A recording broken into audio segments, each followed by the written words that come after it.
L'importance d'une scène comme celle-ci pour la ville de Montmagny, ce serait quoi?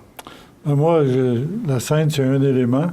Moi, l'élément principal, c'est la place publique, dotée d'une scène permanente, avec une toiture, avec tous les services possibles pour l'utilisation d'une scène. Mais quand on regarde toute la grandeur de cette place publique-là, de l'organisation de la place publique, moi, je dis que ça devient un lieu de socialisation, un lieu de rencontre, un lieu où on va aller se reposer, aller s'amuser, parce qu'on a installé des jeux d'eau aussi sur cette place publique-là. Donc, on aura différents éléments qu'on pourra faire et il reste plus à se servir de notre imagination et à essayer de découvrir, de l'utiliser de multiples façons. Je pense que c'est juste l'imaginaire qui va nous freiner si on n'en a pas assez, mais je pense que je fais confiance aux gens qui pourront l'utiliser de façon adéquate pour permettre à l'ensemble de la population d'être fiers de ce milieu manimontois.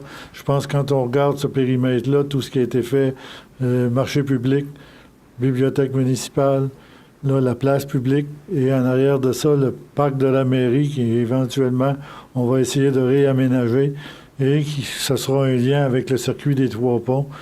C'est vrai que les gens peuvent penser qu'on fait des grosses infrastructures, mais c'est toutes des choses qui ont été pensées pour qu'un jour ou l'autre, ça ait un lien entre tous ces éléments-là.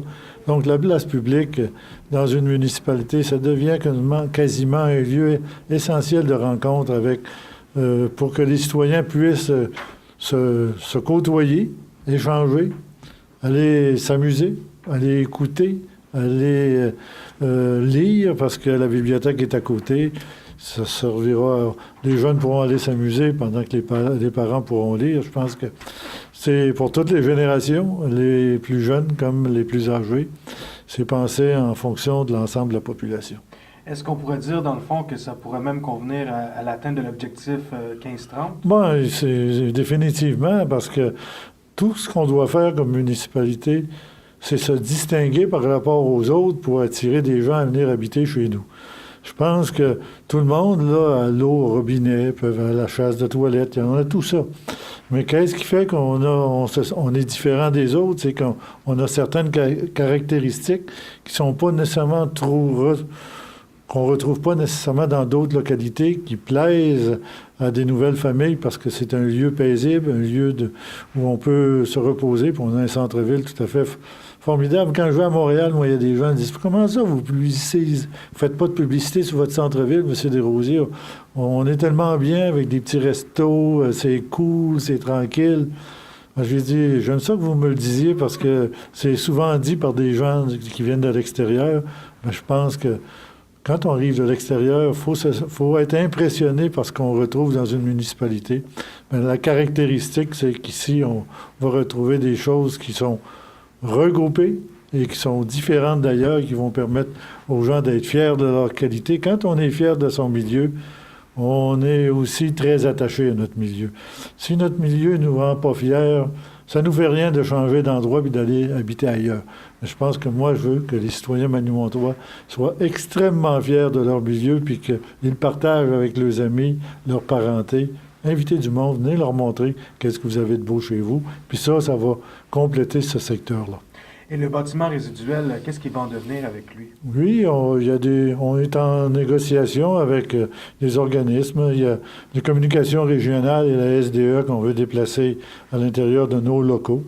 Il y a aussi l'école de musique qui a fait des demandes, puis je pense qu'il y aurait possibilité. Il y a aussi la chorale à Lilou qui se cherche des locaux. Je pense qu'on pourrait, sans modifier l'intérieur de la partie restante, que les gens s'adaptent à l'intérieur et à ce moment-là, on pourra aider ces organisations-là à continuer d'œuvrer dans le milieu, puis être capable d'offrir une école de musique de grande qualité et essayer de minimiser leurs dépenses, tout en assurant, nous aussi, la viabilité et qu'au moins on retrouve en gain les coûts d'opération.